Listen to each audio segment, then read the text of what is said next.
Hey everybody, welcome back to my channel. What I have here is a little bit over 3 cups of all-purpose flour. To that I'm going to add in 1 cup of warm water. This is 110 degrees Fahrenheit and I've actually measured the temperature of the water. I'm going to add in a 1/4 cup of granulated white sugar. And then I'm going to add in 2 teaspoons of instant dried yeast right in there. And I'm going to get this onto my machine. And I just want to start mixing this around. I'm going to add in a 1/4 cup of vegetable oil. And that's 60 grams, by the way. And then I'm going to add in 1 egg. And I always use large eggs in all of my recipes. Get that mixing. This is a really super easy recipe, but it yields an amazing dinner roll.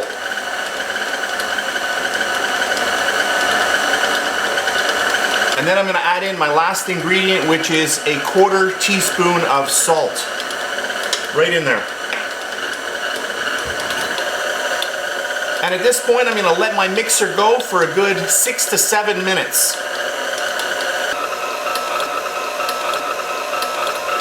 So here we are, this is about 7 minutes later. My dough looks amazing. So I'm just going to bring it out. We'll move our KitchenAid mixer out of the way. And I'll show you how nice this dough is. Just get in there. Just get it right off of our little dough hook. This is the old style dough hook. This is called the C.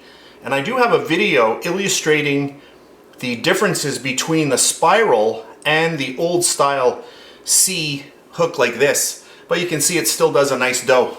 KitchenAid used this style for many, many years before they switched over to the new spiral. I'm just gonna grab it with my hands and just get it all out. You don't want to have a super dry dough. If you do, it won't rise as well. So at this point, we want to keep our dough nice and moist. You can use a brand new bowl, but what I do all the time when I'm not filming, I'll just take my original bowl. I'm just going to grab a little bit of spray and I'm going to spray that in there, a little bit of oil.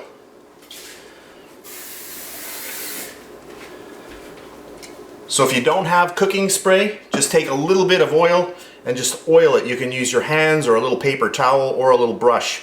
So that is oiled. Just grab my bench scraper. That'll just make it a little bit easier. You can see how nice this dough is. Really nice dough.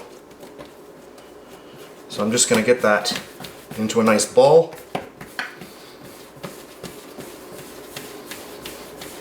And then right into the bottom. And now I just want to spray that on the top just to keep it moist.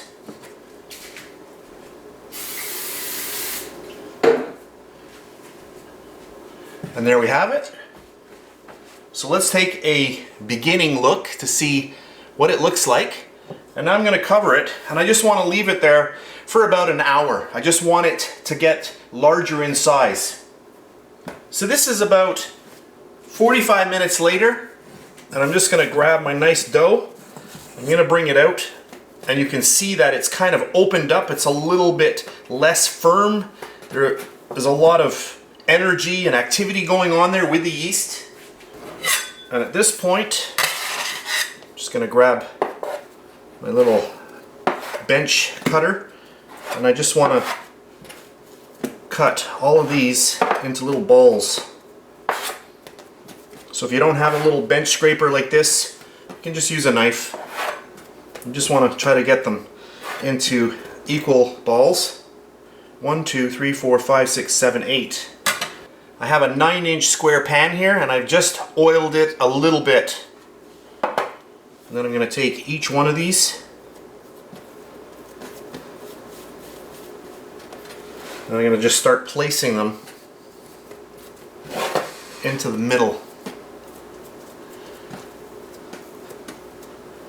So just bring them up, make little balls, and just start placing them. I start in the middle. You can start on the side if you wish.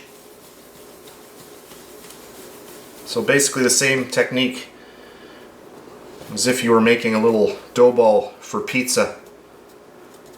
If you like pizza, I have lots of recipes on my channel here.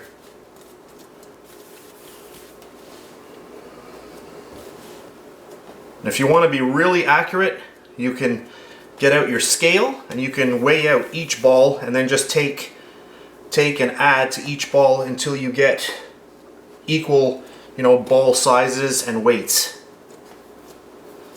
That's good.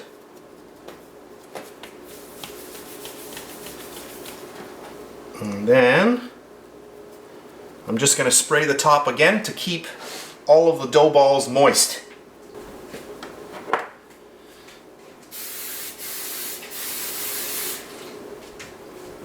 So there we have it. So I've just sprayed these so they're nice and moist.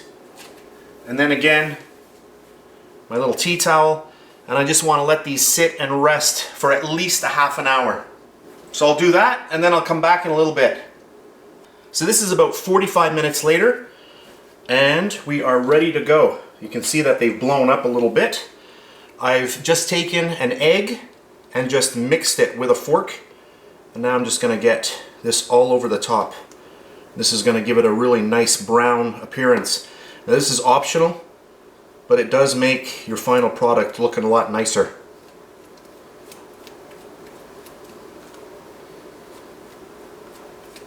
So my oven is going right now, 350 degrees Fahrenheit, and I'm going to bake these about 20 minutes.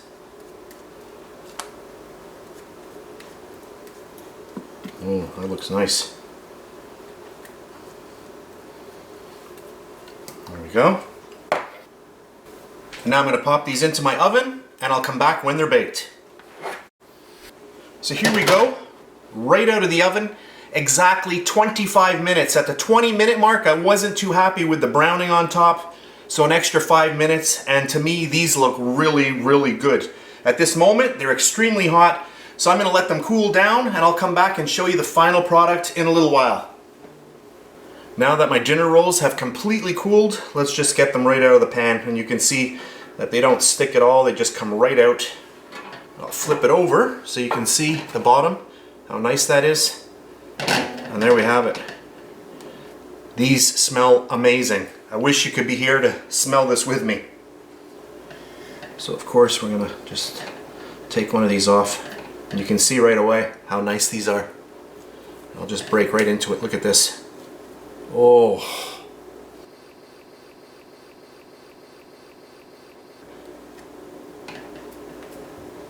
Look at that.